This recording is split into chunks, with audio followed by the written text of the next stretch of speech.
Hard hat's all about showing up to play hard, doing what it takes to win. If you want to cement legacy, win another. He's your third center. You don't want to pump him up too much, but it's hard not to. This is maybe the most I've ever agreed with you.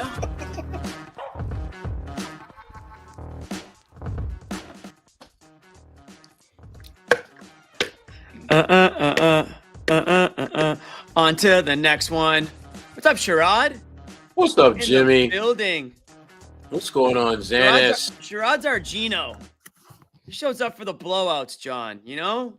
Yeah. That's what we love. We don't care. We love it. We love to see it. Celtics are moving on. The Magic, I feel bad. It felt like it was going to be game 87 that the Magic were going to figure out how to shoot the basketball, but they just couldn't get there. They just couldn't get there. Maybe next year, Magic will learn that scoring is important. Defense is also important, but good offense beats good defense. It doesn't hurt that. It doesn't hurt that Paolo picked up 5 fouls. You want to talk about that? As soon as that happened, the game ended, Sherrod. You know it was a wrap. It was a wrap.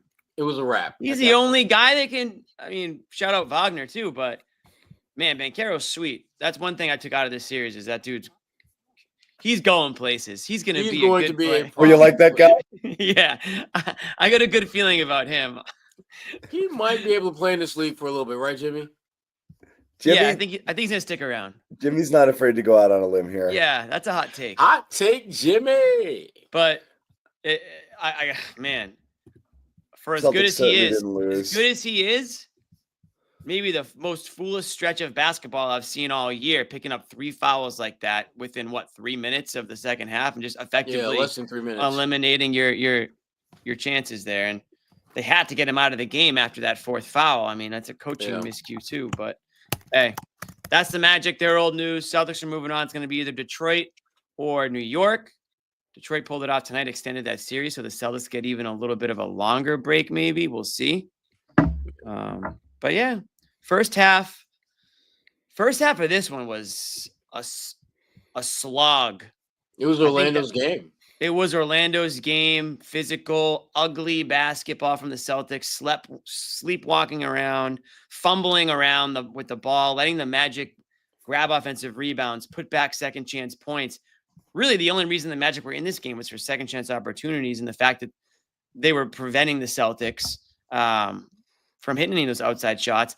May have texted you guys. I just basically said, like, the difference in this game is that the Celtics will eventually hit some threes. And again, Banchero, eliminating himself was a huge part of it. But right around that same time, the threes started to fall for Boston, and they did not look back. Yeah, and that's the show. Well, see you guys. Game 1, we think Saturday. We'll see you guys later. We'll talk to you then. Talk to you then. Buy some merch. Buy some merch. See you later. Buy some merch. Yeah, yeah. 12 more, 20% off. I'll go. So, hi, welcome to the show. Hey, John. Hi, John. You are watching the Garden Report post-game live, the most watched Celtics podcast in maybe the universe, honestly. I would say so. Okay, certainly here, certainly locally, probably the world. I don't know any other world. Well, I'll tell you what. We ship more hard hats around the world than anybody else does. Tariffs be damned. You're getting your hard hat. Yeah. So tariffs, no tariffs. We go everywhere. Yeah, absolutely. The show we are a proud member of the CLNS Media Network, as you may or may not know. Many of you do know. The show is also brought to you in part by Game Time. Take the guesswork out of buying tickets. Check out Game Time. Let's also check out Joe Mazzulla at the podium. So timeout. Did you wanted to play that play like 3 times in a row, or the first time work and you just asked the guy to keep going? Yeah, I mean, there was a couple counters to it, so just wanted to test the coverages, and the guys did a great job going through the progressions. They do a tremendous job of changing coverages and matchups throughout, and they're really physical. And so we just needed to have certain layers of actions, and the guys just did a great job going through the progressions, of that play. Joe, it feels like Jalen has been super intentional about pushing the pace off misses and makes these last 2 games. After game 3, where it felt like they slowed you down a little bit and kept you, in the backcourt for long. What has that done for you guys' offense? Yeah, I mean, he's been intentional in every area of the game. I think, as he, once he got healthy to start off the series, his defense is back to kind of, where it was throughout the season. And just his playmaking. I mean, his efficiency this series was up. He does a great job of getting to his spot, getting the shot that he wants, or getting it for his teammates. I thought a big play was the kick-out three that he made to Al in front of our bench. I think that kind of started our offensive poise after we turned it over there. So I think he's just been, tremendous in all areas. And again, he has the ability to take it to another level mentally and physically. And I thought he did that to start the third quarter for us. It was a physical series. They kind of took you out of a lot of stuff you normally do offensively. What did Jason do throughout this series to kind of navigate that and stay poised in a lot of the bigger moments? Yeah, I mean, we did a good job of understanding how they were defending. Every team has different strengths and weaknesses. Every team guards us differently. I thought the regular season gave us tremendous data on the different ways that we were going to be defended and what that looks like. And so he did a great job of staying patient, going through his progressions, whether it was him screening in the first couple games, him handling the last few games, and in this game, in the third quarter, his play there. So at the end of the day, every game is different. Every team is different. You'd have to be ready to answer the call, play solution-oriented basketball, and I thought he did that. You talked about how every team has different strengths and weaknesses, but how much did dealing with their physicality throughout the series and how they protected the perimeter prepare you and benefit you guys for future series? Yeah, I mean, they had to deal with our physicality as well, and they had to deal with our defense. And I thought both teams, I thought that was the theme of the series, was the trenches and the physicality there. And every series, every game presents lessons. You have to take those lessons if you're fortunate to move on. So there's a lot that we can learn from this series, and we got to be ready for whoever we play against. I know you were asked this before the game, but you guys got the win, and now you have a little bit of chance to rest. How important is that to make quick work of a series like this in the first round? Yeah, I mean, good and bad. I mean, it can be good, it can be bad. I mean, we'll exit the arena for a couple of days, but that could be good. But I think as you start to get ready for the next series, you got to re-enter the arena and you got to get ready. So, we'll take the days that we need, and then we'll get right back at even without knowing an opponent. There's stuff that we have to get better at. So, both of those things are important. Joe, like you said, we don't know your next opponent quite yet, but what stands out to you in general about the Knicks and the Pistons? The margins. You got to be able to rebound. You got to be able to defend without fouling. You got to be able to take care of the basketball. Okay. Shut it down. No one wants the next one. Joe, the discussion a lot on the outside has been the fact that they've limited your threes, but even despite that, going into tonight, there was still a 3-1 lead, and you guys have been, either leading or hanging in there. Was it a point of pride for you guys that you were able to win in different ways, something you've talked about a lot throughout the year, and not necessarily just need the 3-point shot to fall to? I mean, it's never been at the end of the day, we have to, how are we being guarded? What are the matchups? How can we create an advantage? That's the most important thing. And, this year more than the past, we've dealt with a variety of matchups and coverage, puzzles, and we have to solve those. And so that's the most important thing. So our guys did a great job of having understanding what's the matchup, what's the coverage, what's the best read versus that coverage. Our free throw rate was 30%. So it was 10% higher in this playoffs than it was in the entire regular season. So you just have to find different ways. You have to be able to go to different things. And our drives per game were up, and our free throw rate was up, and that's what this series called for. And every series, every game calls for different stuff. And I think the best thing this team has done this season is just have an understanding. You have to be able to win in different ways on both sides of the ball. Joe, you mentioned the margins. Was there anything in the second half that allowed you guys to control those a little bit more? Yeah, we didn't turn it over in the third quarter. Simple as that? That's that simple. Occam's razor. I love it. Thank you. Oh, he's so smart. Walk off. Well, wait, what was the last thing that he said? Occam's razor. Got it. It's not really applicable here, but it doesn't matter. Sure. I don't even think I know what that means. It's the most obvious solution is usually the right one. Got it. Sometimes the thing that makes the most sense is just the thing. Anyway, doesn't matter. Yeah. Back to Joe and back to the game. Google it. Toscano. Yeah, literally. Made No. popular in the movie Contact, maybe? They talked about it there. Anyway, doesn't matter. We're back. Celtics win. They knock out the Magic, 120-89. Celtics win the series. Look, we make fun of margins, but let's talk about margins.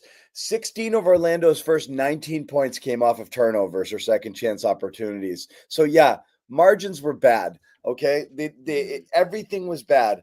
And then they come out in the second half, and the Celtics give up two. I think they turned it over right away and gave up two offensive rebound putbacks right out of the gate in the second half too. And it's like, oh, come on, guys.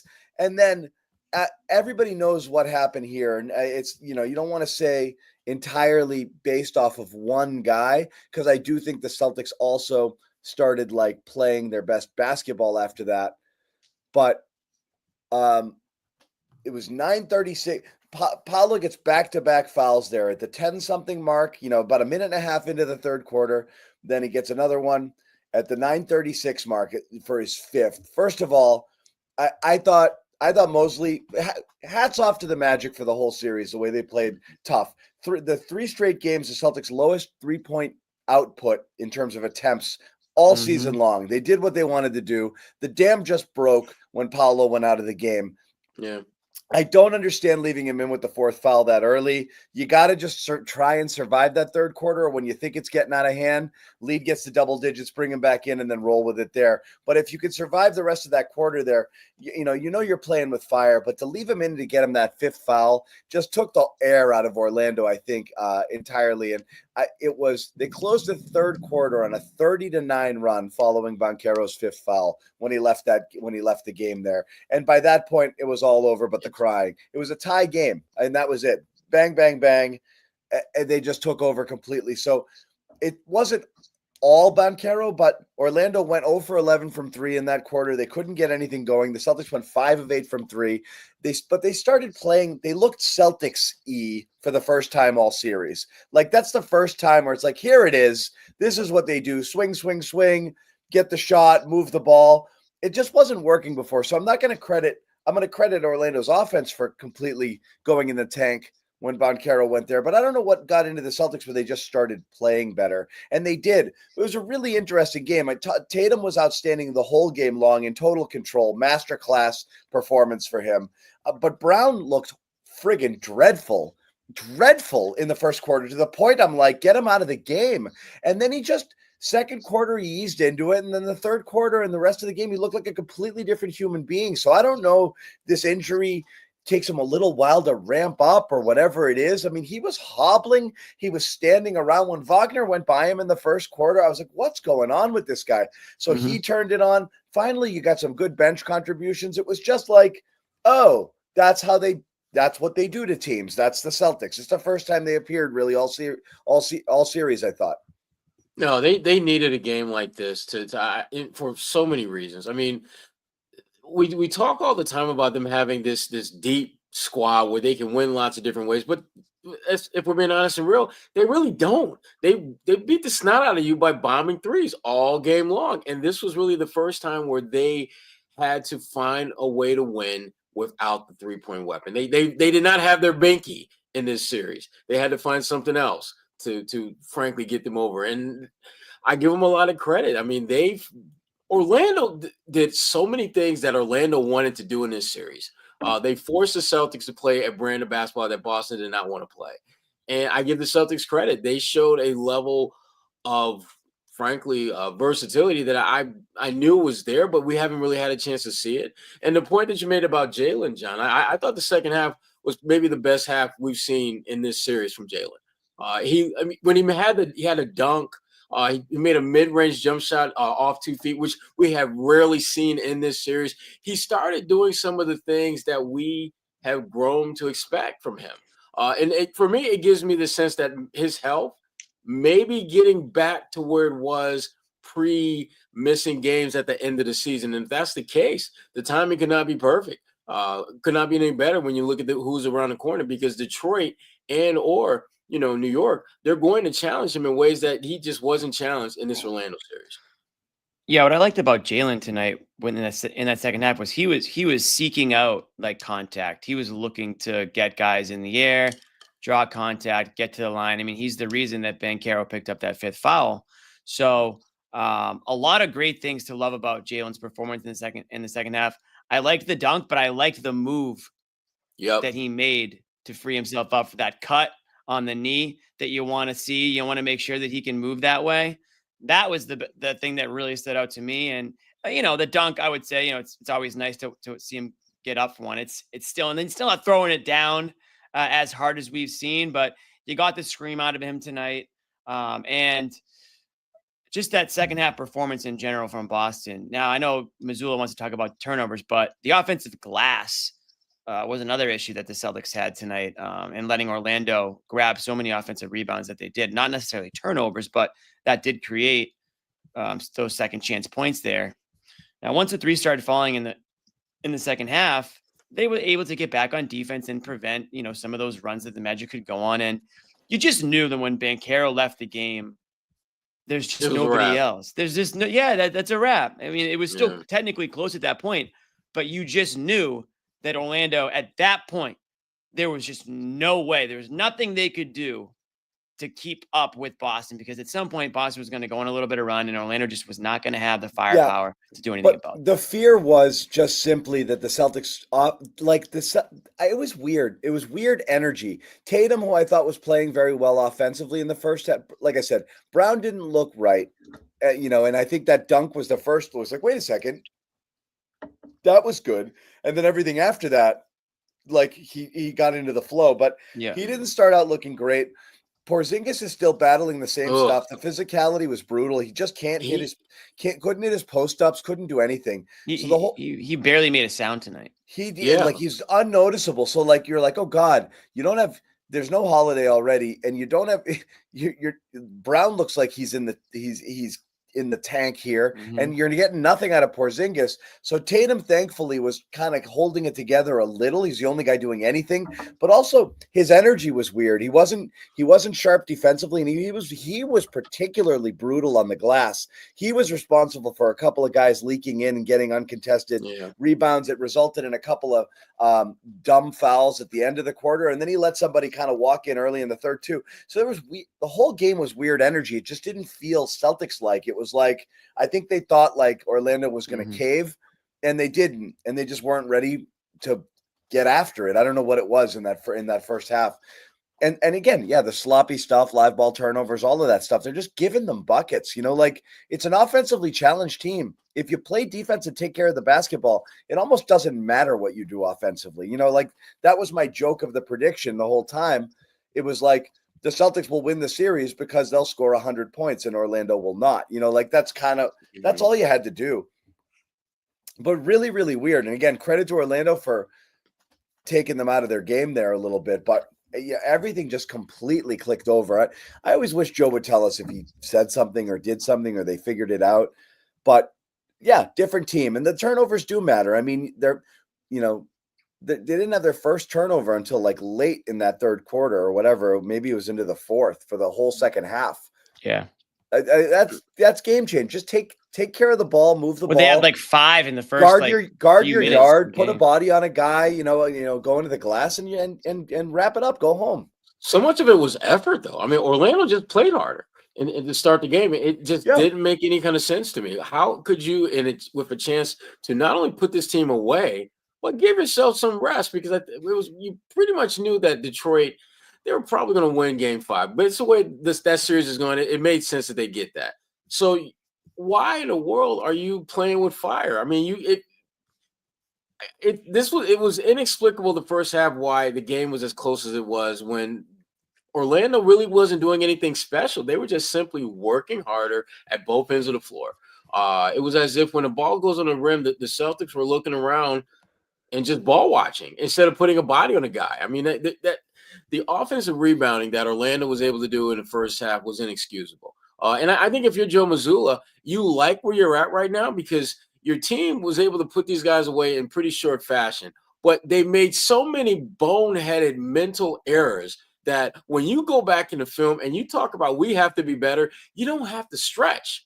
to make that point. There's so many examples of things that they need to get better at. And if you're Joe Mazzulla, this was a perfect storm for a coach to put a team away quickly, but do so leaving tons of room for improvement. So dumb. You're muted. Yeah. Where did the gorilla thing come from? Just one guy's tweet? Yeah, seriously. That's it? And it just picked up steam? It happened over the weekend. And it just I know, like I saw it, but I was like, it was all based off of that? For the record, I'm taking the gorilla, and it's not even close. I'm taking the gorilla. Not even close. It's like no one wants to be the first person to get their head taken off by the gorilla. As soon as I see the gorilla just like snap a guy and like eat the body, I'm going in the other direction with the other. I don't think anybody can hurt a gorilla. No. You can be like, oh, he's gonna gouge his eyes out. It's too early in the show for me to tell you about. Too early in the show for me to tell you about a bar fight we got into in our 20s against the biggest, most hulking dude in the history of the world. There's like a Marine, and there was like 8 of us, and he was laughing the whole time. He's like, "Are you kidding me? Are you kidding?" It was like, I don't want to hit him. Yeah, you hit him. No, you hit him. This guy's gonna kill us. How did it start? One of my buddies walked away from that fight with 2 black. He had to board a plane going to see all of his relatives in another country for the first time ever with 2 black eyes. Oh and then the swelling on the plane like blew him up to here. And he said he showed up and they're like, "You friggin' meathead." Anyway, yeah, I'm taking the gorilla. I'm taking the gorilla, no question about it. Me too. Me too. Yeah, so that was good. You're not going to get 100. Yeah, whatever. Yeah, we'll get into it later. 100 Joe Mazzullas. Now that might be a fight. That might be a fight. Yes, exactly. I'm still taking a gorilla. I'm taking the gorilla, man. Yeah. Yeah. If you could clone yourself 100 times and sacrifice 99 of yourself, then maybe you could do it, right? You know, but I don't know. I'm taking the gorilla. It's too early for gorillas and bar fights. I don't even know what the hell that means. Yeah. So let's talk 100 of me, I'm sorry, is not going to beat the gorilla. So I would not clone myself. Yeah. So before you're looking ahead here, because we don't know what we're looking ahead to, because the Detroit Pistons, who should probably be up 3-2, are down 3-2, still alive, but this gives the Celtics a little bit of a chance to rest up, get Holiday right, whatever you need there with that situation here. So that's definitely good news. And you got to say that the Celtics drew the better side of that bracket, you know, because you're looking at Cleveland and the way Indiana's playing. And Indiana's a team at the beginning of the year I said I was most afraid of. And, you know, still am. I'm actually physically sick for the Bucks and their fans watching that game and that collapse. Physically sick. I don't know how else to. You know what though? That's Rick Carlisle. Yeah. That's who he is. That's who he's. There's a Rick Carlisle, because when it was 118-114 with I think like 30 seconds of play, you pretty much expect to win at that point if you're the Bucks. And the Bucks, they just buckled. They choked. They absolutely choked. They're just, and they choked because of Indiana, just the execution that the Pacers. I mean, Indiana could not have played down the stretch any better than they did. And on the game winner, you know, the most overrated player in the league apparently wasn't overrated when he drove to the lane with the layup over Giannis. Did you see his tweet? No, he tweeted that the overrated thing. Yeah. Yeah. He was. I mean, he came through when he overrate that. Oh, okay. If you're a Bucks fan, you're sick right now. Are staring at the ceiling right now. You're not asleep. The game's been over for a couple. You're not asleep. You're staring at the ceiling. Not only did you lose the game, not only did you lose the series, but you might have lost Giannis too, because Dame is done for another year, unfortunately. And they are at a crossroads. They have so many things going in the wrong direction for them that they might have no choice but to trade Giannis. He might force them to, A, and B, they still might have to anyways because they need to rebuild. Hey, you know they what, don't even have picks. And here's the thing, Jimmy. Want to know a little secret? The front office that drafted Giannis, out of from Greece. That's the front office of the Orlando Magic. Interesting. Just And what the Magic need, another guy who can't shoot. You know what? He can defend, and he can score. Except at the end. Yes. I saw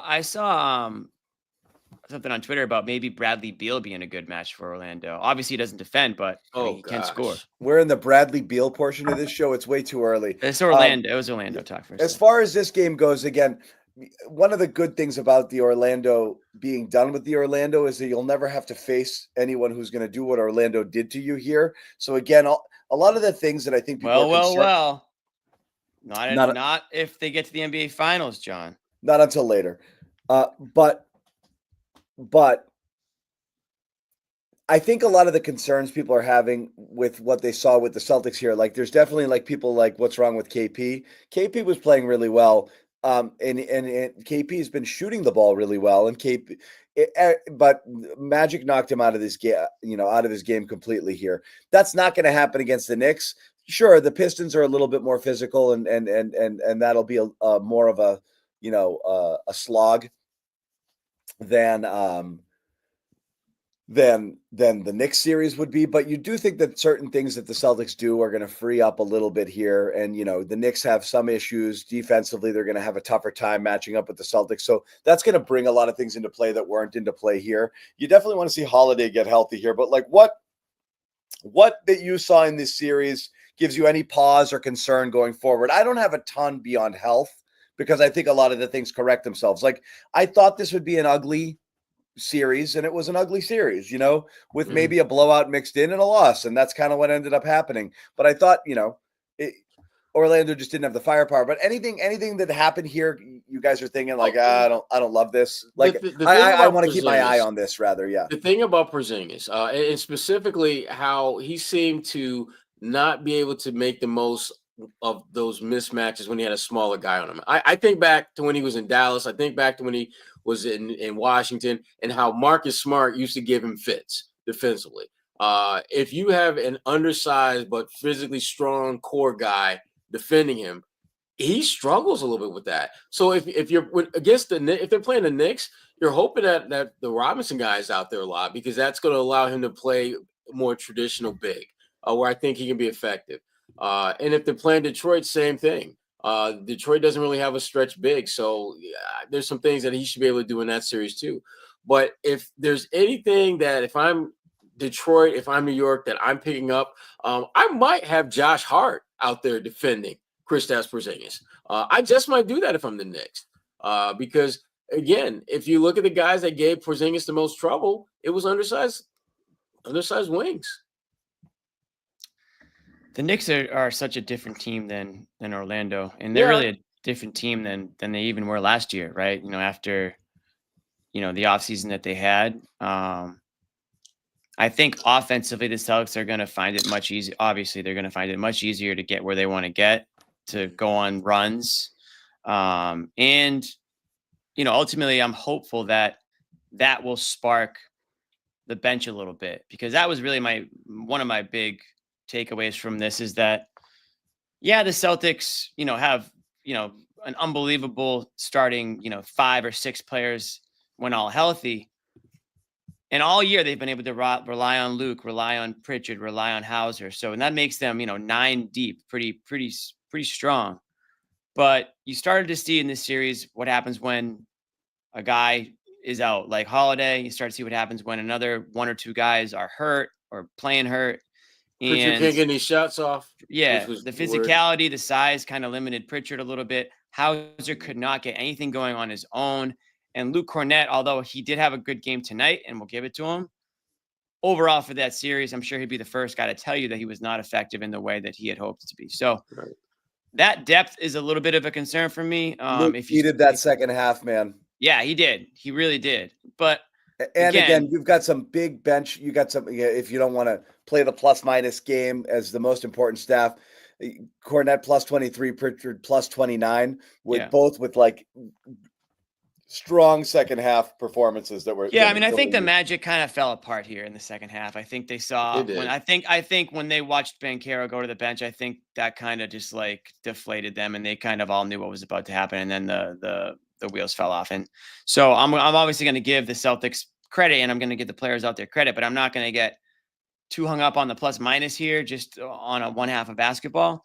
Looking over at the overall series, there were definitely some issues that you could find with matchups and with the way that Magic was able to play the Celtics. And I'm wondering now if teams like the Knicks or if it's the Pistons or whoever moving forward, they had a lot of film to watch now. And I know that you still have to have the right players to be able to execute defensively, but I think Orlando was very effective in the way they were able to eliminate the Celtics' ability to shoot as many threes as they typically do. And that's why in the regular season, when there was like a month or so of like all the NBA could talk about was how unfair it was and how the league is going in the wrong direction and it's all about threes.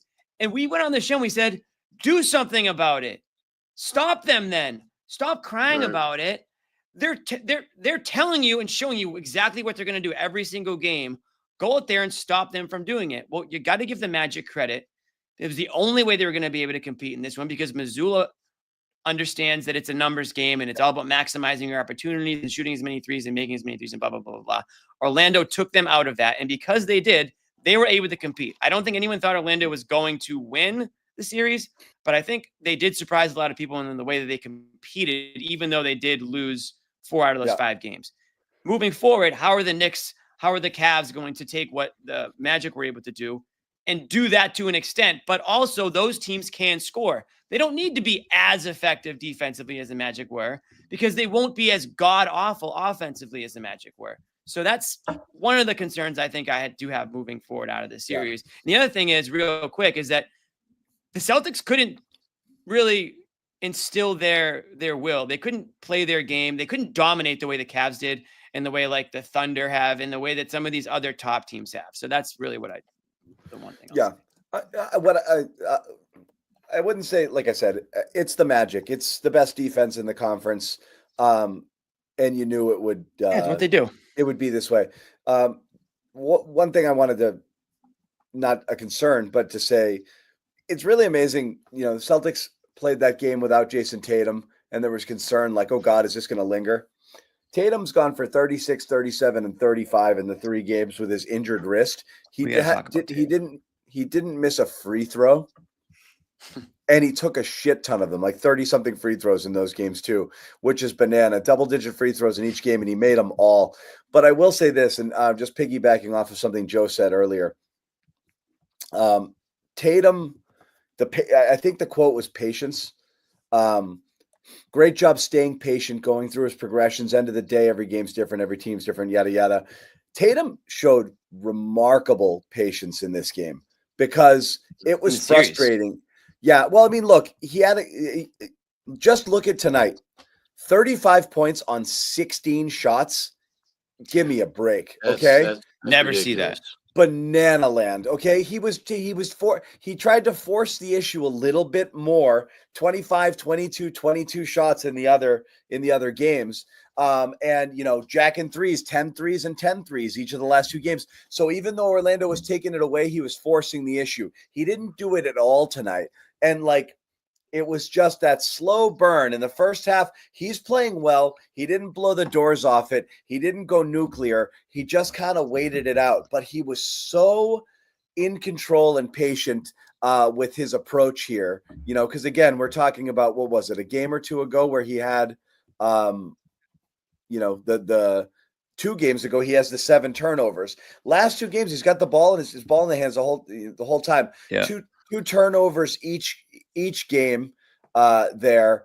And just tonight, I thought he was really, really, really smart and really great and really patient and like super in control. And again, it's just that continued, like, just climb up that ladder of like, he's still not as good as he could potentially be. But he's playing like this version of Tatum is the best player in the NBA. Like, I mean, or close to it.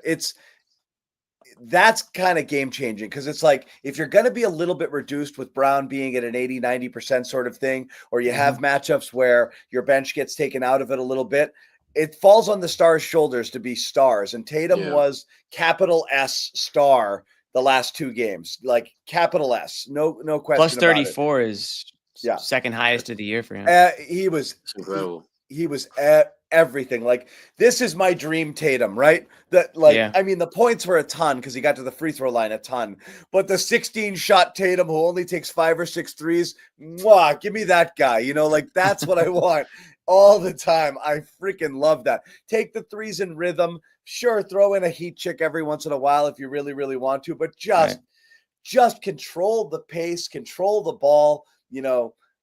Don't just dribble it out and wait and try to ISO. And, you know, because he even in these last couple of games, he did run into those problems a little bit where he just got a little bit too, you know, dribble, and that stagnated the offense. He was unreal tonight. Unreal. Well, I mean, he's dribbling with purpose now.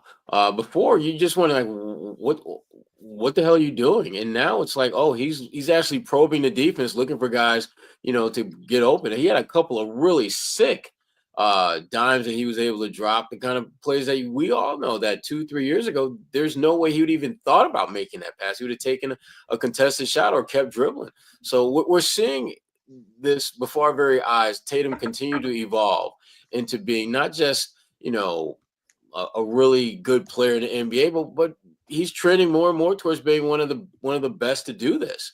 It seems like every other month during the regular season, he's doing something that no Celtic has done at that point in their career. And again, Tatum, he's been the best player in the playoffs. I mean, I don't think there's a whole lot leveling that you up. can say about. That's what you want. You know, that's what you want. So again, people get all in their feelings about it. Like, I'm sorry. Like, we all know what Tatum did to contribute to last year's title. But, you know, you're not beating the allegations when you're shooting 20% from 3 and, you know, 30% from the series. Like, people want to see the Stars do more. They don't want to be told that, like, well, you know, his gravity is the reason that they were able to get so many shots and he drew defenders. He did all of that. But then on top of that, you want him to be – he's in a great place right now with his step back, the mid-range – that mid-range step back, or the one that he's kind of running from the post a little bit closer to the basket, is deadly right now. That, and I said it last game too. That's his ticket to get the F out of my way. I'm unstoppable now. And he drained a lot of those shots in people's face. Orlando made him take some tough shots, and he hit some tough shots. So he was out of his mind. We're going to hear from a couple more guys at the podium. We also have Peyton Pritchard queued up in the. We got some super chats we got to get through too. And I want to get to a bunch of super chats as well. So thank you guys for donating to that. But a couple of quick plugs before we do that. We want to let you know first off about our pals over at Game Time. And yeah, take the guesswork out of buying tickets with Game Time right freaking now. Okay. Get to the playoffs. Good energy tonight. I guarantee Bobby and Noah step in here. They're going to talk about a really, really good Garden crowd, because you could tell, right? 3 games into it, and they're waiting for the Celtics. They're waiting for the Celtics to be the Celtics. That third quarter into the fourth, you could sense it. You know, you can almost feel the crowd willing those threes in. You really got to get to the playoffs to kind of feel that vibe. So Game Time is your ticket to the playoffs. Get in there if you can. Get tickets fast and easy. Prices go down the closer it gets to tip-off. All-in pricing, yes, give me that. You can see that right away. Panoramic views from your seat. The closer you get to, panoramic views from your seat, so you know exactly what it's going to look like. Lowest price guarantee, or Game Time credits you 110% of the difference. Jimmy, tell them what the offer is. The offer is $20 off your first purchase when you use the code CLNS. You're going to download the Game Time app, create an account, toss in that promo code, and you get $20 off your first purchase. Guys, tickets are already out there on Game Time for Game 1 of the next series. We don't know who it's going to be at, but you can still get your tickets already. The get-in price, all in, John.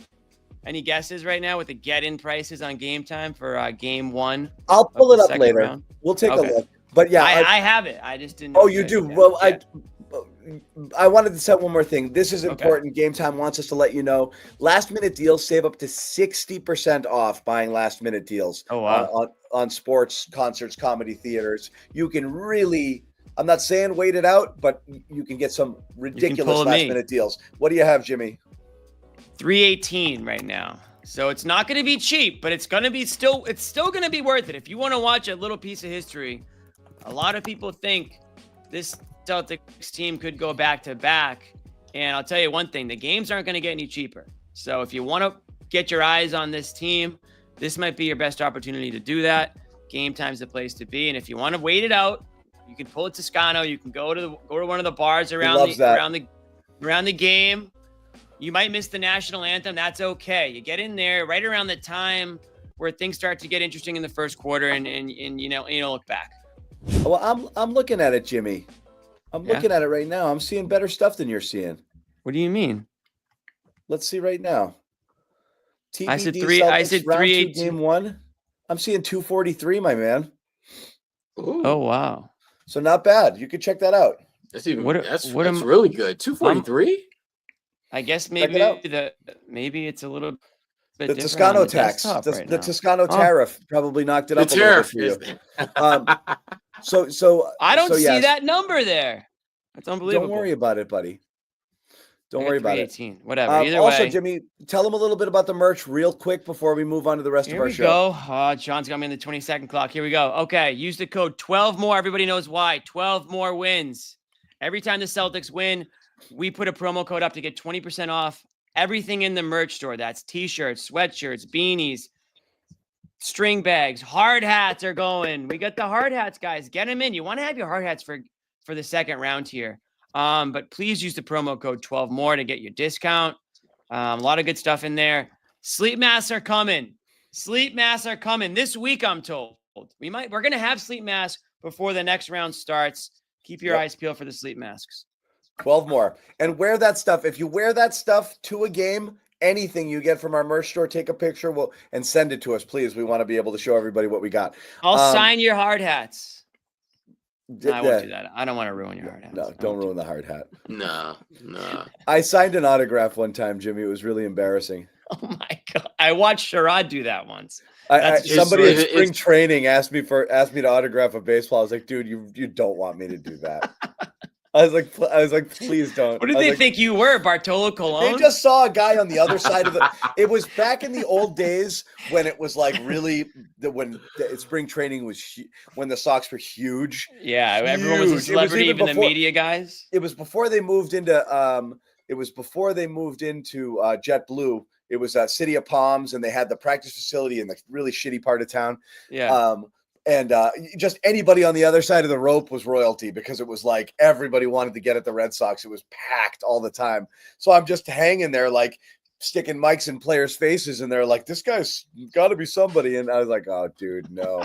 You actually did it? Oh yeah, I had to. I felt bad. You have to. It was terrible. I also asked Dan Shaughnessy for an autograph when I was like 16 years old. I saw him at a McDonald's in Newton, and I asked him for an autograph. And I've told him that before. Let's get to a couple that's those are my heroes: Shaughnessy, DuPont, McMullen, Will McDonough, Bob Ryan. They're all very proud of you, John. Those guys who wrote for the Globe. Oh my God, those guys were gods for an aspiring media type.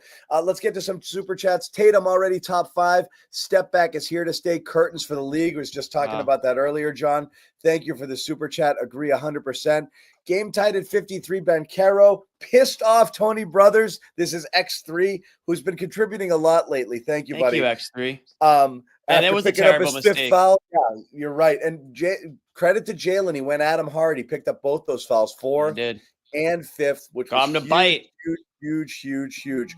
Also, Shatter God. Love you guys. Literally go to bed listening when I miss it. I love the 12 more. Check it out. Hop on that merch store for real. 12 more. Who should we hope for in the next round? We're going to spend a lot of time. I'm actually losing money on some of these items with this discount. Yeah. We're gonna. That's how much I want people to. We're gonna get there for sure. Thomas Tevent. Thank you so much. Marcus Salsi, good win. On to the next round. Thank you for contributing. Salsi, good win indeed. JCR, what's it going to take for Tatum to be recognized outside of Boston for what he's doing for this team? This series alone should overcome the hate. Look, another chip. You know what? Let's get back to what we were talking about. 100%. Go ahead. I'm starting to think that there might not be anything he can do. It might just be the world we live in. And it's not only Tatum. Like, look at a guy like Jokic, as great of a player as he is, arguably the greatest player, since LeBron, let's say. And he can't even get MVP. Like, he's probably the best all-around player in the NBA, probably has been for the last 5 years, and you can't get MVP. I'm sure Denver fans are saying the same thing. I don't even care what the national media or audience thinks about Jason Tatum. Let him be late to the party. I think everyone already is late to the party. He's easy to dog. I get it. He can be a little corny. He can be quiet. All those things that make him maybe not the quote unquote. Bobby's texting me. He doesn't know he's on camera. Face of the league. Hey, Bobby. I don't care, because at some point they'll realize it. And it might be when he's lifting up the finals MVP trophy this year. Maybe that's when people will start to realize it. But I don't think Tatum can really do anything more on the court, except maybe rah, scream a little bit more and huff and puff and do this thing that everyone likes to do like all the time. Like, maybe he does that a little bit more. Maybe like people will like him more, but whatever. At this point, he's playing the best basketball of his career. Mike is coming through his earbuds, not his microphone. If you can adjust that in the field, we'll put Bobby back on. This comment is my ability to, well, I lost my focus.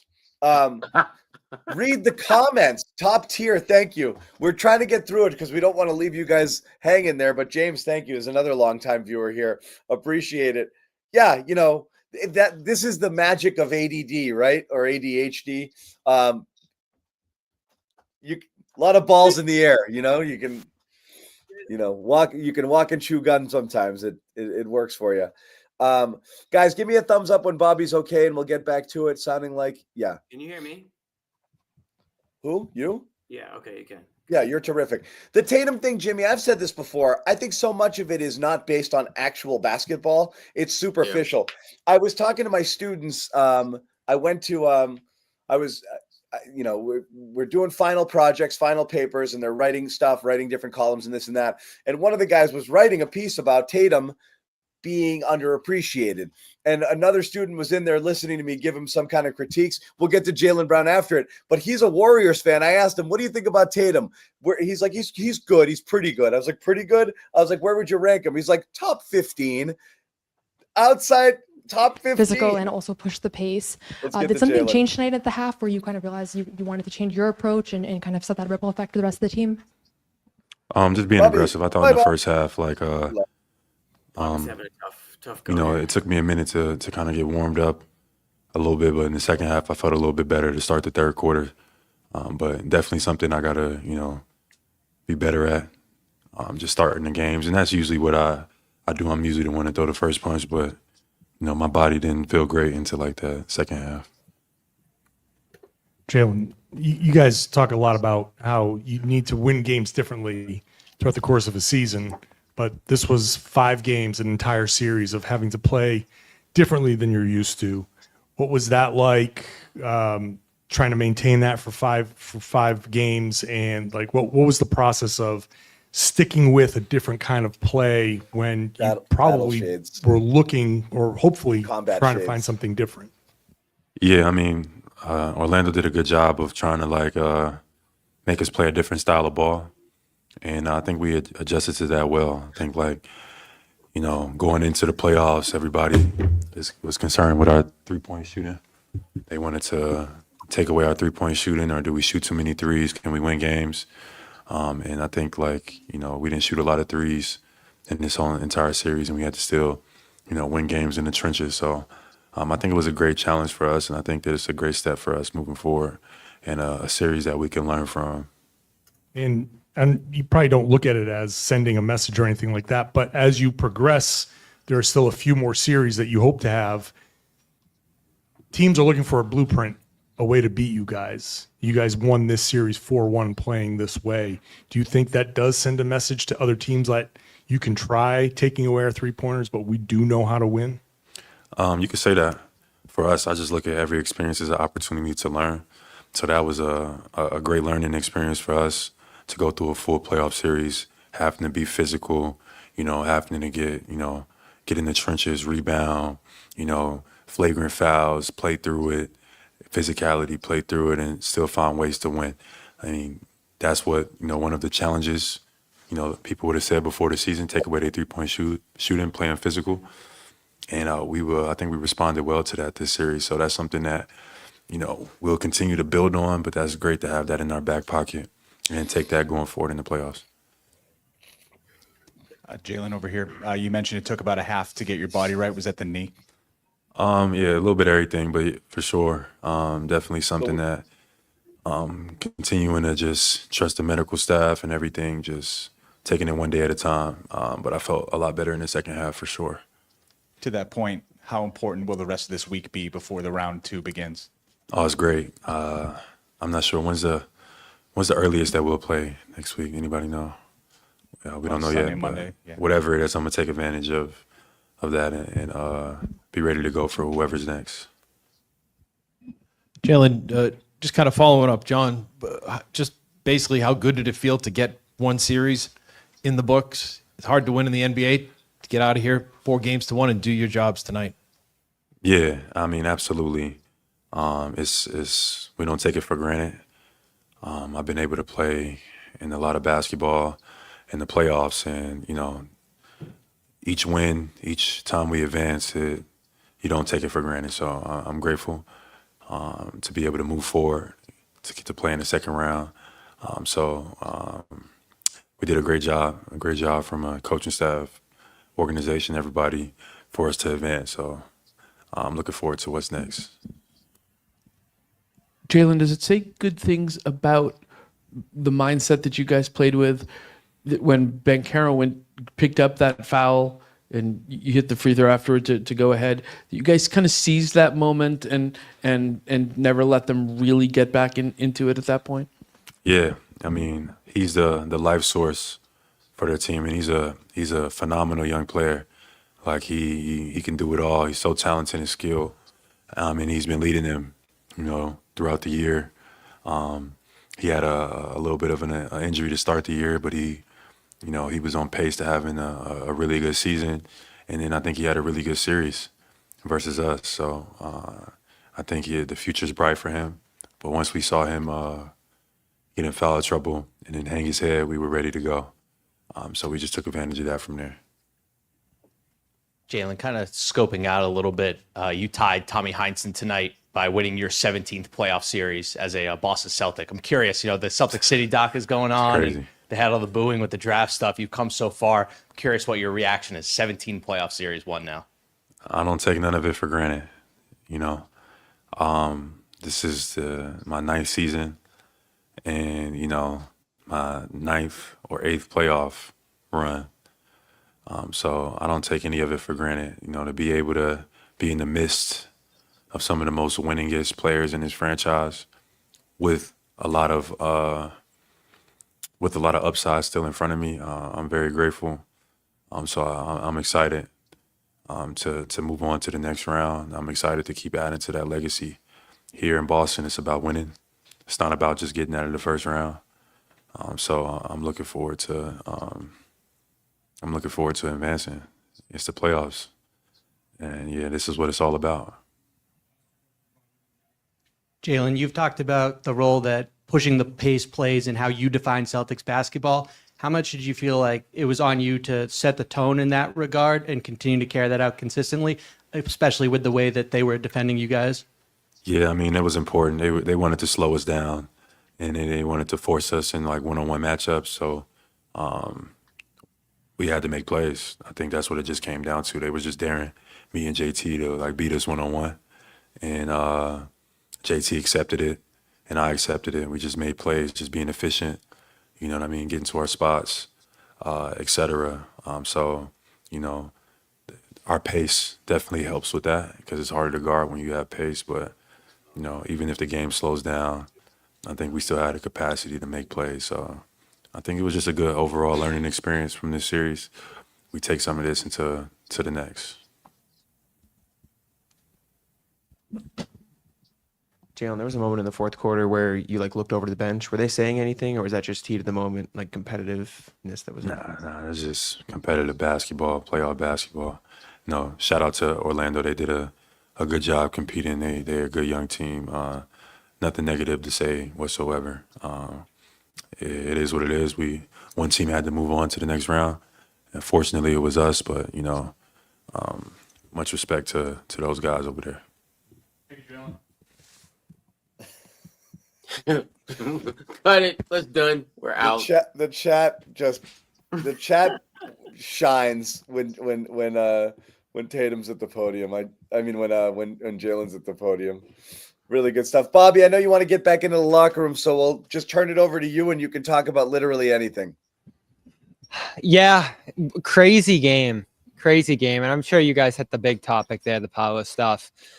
But the way they unleashed late to me. We were talking about bar fights and gorillas. So we haven't done much. Go ahead. The gorilla thing is intriguing, but it is. We'll circle back to it later. Go ahead. Talk basketball.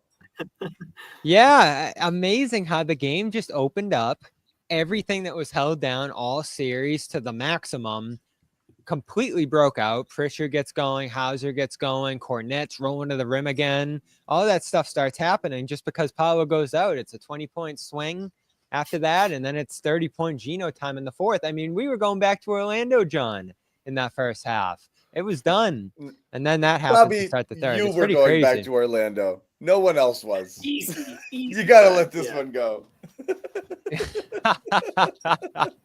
Hey, listen, I was wrong about my prediction, but I was right in just how grueling this was going to be. And it was as hard as you could ever imagine. Everyone said it after the game. I don't think any of us imagined. We all knew it was going to be tough to find threes. But did any of us sit here and think we'd see a half where the Celtics went 0 for 6 from three? A team that shoots 63 sometimes. That's the craziest stat. Out of this world. And then they closed 13 for 18. So still only 26 or whatever at the end of the game there, 25. So the Magic held them down from three all series. I don't know if you guys heard Al, but he talked about how they had to play a different way. And I think that's going to benefit them long term. I think Pritchard's agreed with that. And they found ways to deal with frustration of missing shots, not having shots there. And for Tatum, especially, I know you talked about the fire there, Jimmy, right before Jalen talked, and him getting a little more, I think, expressive out there. There was a great moment early in this game where he got bumped once, bumped twice. He's bumped way out to half court. He just waves off the ref, Jason, then just goes right back down. 3 straight games now with 35 points. Bobby, we got Tatum up. I don't know if you want to go check that out. Obviously, you know what you're capable of doing, gonna hang? but it's a kind of a departure from what you've tried to become over the course of the regular season, especially post All-Star break when you were averaging about 7 or 8 assists. What was it that made you had to become just kind of like a takeover guy for so long, so much of this series?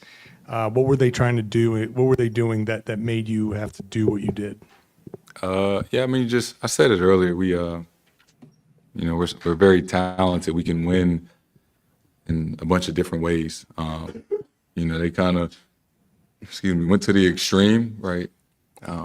Really trying to take our threes away, switching everything, basically inching out, not helping. It was tough. Just from like a assist and playmaking standpoint, they just weren't really opportunities because they were just leaving guys on the island. So just whatever the game called for. Tonight it opened up a little bit more. They went zone. They had some different matchups out there, so they had to play a little differently. So I was able to try to play make and distribute a little bit more today. But yeah, they just kind of forced us to play a little differently. And we talk about what your teammates are capable of, but they did have to kind of stand and watch you and Jalen a lot of this series. For guys who are capable of doing a lot of scoring, what does it say about them that they nobody forced the issue really this series. They said, okay, it's you guys doing it, and we're just gonna have to sit and wait, and just whatever happens next series happens next series. Yeah, I mean, it's just a balance, right? You don't want it to be stagnant, right? We want to utilize everybody on our team. That's what makes us who we are. I think in Game 4 and tonight we had some off-ball movement, and I think getting out in transition just kind of helps everybody be involved. But sometimes it does call for a matchup that we have, and we get to our spacing, and you got to trust the guy with the ball, whether it's myself or JB or whoever, to make the right play. If it's attacking your man and playing off 2 feet and getting to the cup 5 times in a row, whatever, that's what we gotta do. We just gotta make the right read. Jason, I felt like Jalen was very intentional about pushing the pace in the series. Really, all you guys were after Game 3 when they tried to bog you down. Why was that important to get the ball up past half court faster? What did that do for your offense? Yeah, I think playing against a set defense, like them, they got a bunch of capable defenders. They switch everything. So just playing against a set defense the entire time is tough. So just finding opportunities where, you can push the ball ahead and create some advantages, help us out. Jason, the Magic obviously embraced physicality throughout the series. I'll kind of mention that you guys kind of looked past that, and the goal was to just win the game, I guess. How were you guys able to do that, even though it was a pretty physical series? Just whatever the game calls for. I say it all the time. We can win a quarter, a game, a series in different ways, and we showed that this series. Jason, how were you guys able to kind of turn the tide there in the second half when Paolo went out? Got him in foul trouble. Just understanding that, he's their best player and he really, drives them. So he got in foul trouble. He had to sit, and we didn't really like the way we played in the first half, and we were only down 2. But we just stuck with it and kind of turned it up a notch, and the game was able to open up for us. You put a lot of pressure on yourself throughout your career. I watched Celtic City, saw you say you were devastated when you lost the finals. Now that you've won a championship, this is your first series since. Is there any freedom to that? Is there any change mentally there? Does that unlock anything in you? Yeah, I said it. This season was like the most relaxed and carefree that I've been in my career. Understanding that, we won last year and we accomplished the ultimate goal, and you kind of got that monkey off your back. So, obviously the goal is still the same this year to win and compete for a championship. But I've just enjoyed this season of playing carefree basketball and not having that hang over my head. And it's been fun to do. I just have just a sense of freedom that I've just carried this season, with that. Does that change your play on the court, that sense of freedom? Just kind of allows me to focus on the task ahead. I'm not worried about trying to prove anybody wrong or anything like that. It's understanding I know what I'm capable of. I know what we are when we, play a certain way. We've shown that. So it's all about, getting to that level. You've had players, kind of like more veteran star players, kind of mentor you over the years. And now with Paolo, it's another kind of younger player coming up now that you've helped mentor over the years. What's it like competing against the guys that you've kind of helped show the way? And what is it like being in that position in the league now? It's cool. I got to talk to him a little bit in the hallway after the game. I didn't say 2 words to him during the series. That's tough, but that's part of competing. Just trying to have that edge throughout the series. But I couldn't be happier for him and the player that he's become. From Duke and year after year. He was unbelievable this series. He made it tough on us. He's a matchup nightmare, and he's only going to continue to get better and better. And I'm certain that we'll have many more battles, in the upcoming years. Jason, do you feel like the way you guys finished that third quarter when you kind of saw an opportunity and seized it says kind of a good thing about your mindset as a group on how to attack when an opportunity presents itself? I'm good. I mean, yeah, we're a really good team. We're a really smart team. We understand who's on the court for us and what our strengths are. And, you know, we read the lineup on the other team and, you know, we know what the advantages are and we realize it in real time. And, you know, we have an answer for, you know, whatever the problem is. And, you know, we just get right to it. Jason, starting with game one with the wrist injury and for the whole team, it just seemed like an uncomfortable series. You guys kind of. All right, good. He's the player of the game. I wanted to give him his due, but I don't think we're going to learn. I don't think we're going to learn anything. We might learn something from Bobby Manning, though. So, guys, if you're still listening to Tatum, fill us in if he says anything we want to circle back to. No one's listening to Tatum. It's all good. And we'll play it later. If you want to listen to it, you can find it on the CLNS Celtics YouTube page in full HD. You can. Shout out Ricky and Ahmed over there. Bobby, we were talking about Tatum getting his due before, but honestly, spin the wheel and go in any direction you want.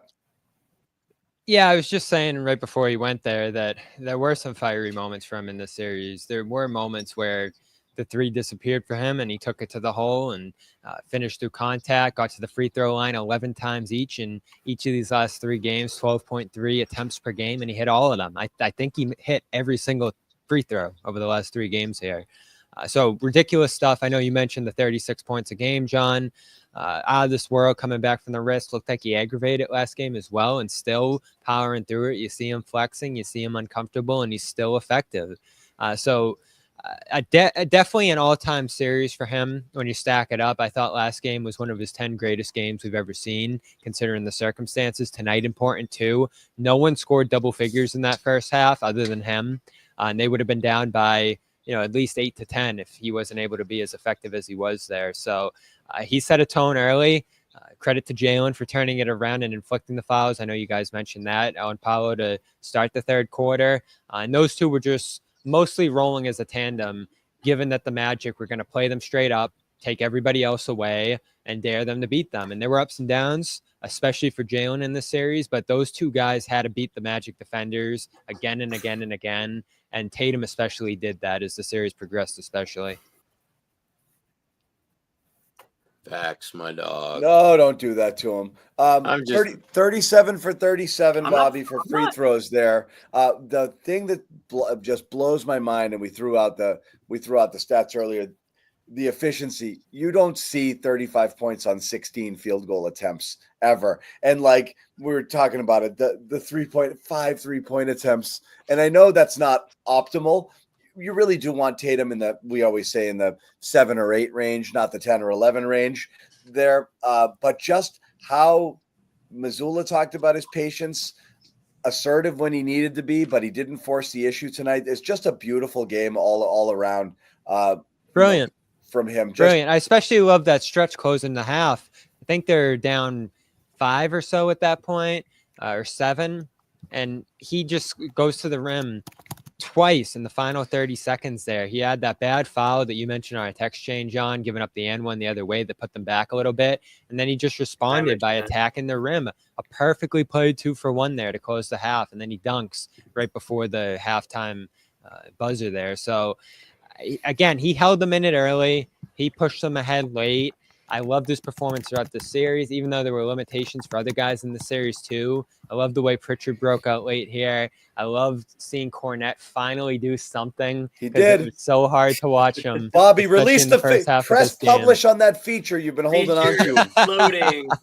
Publish it.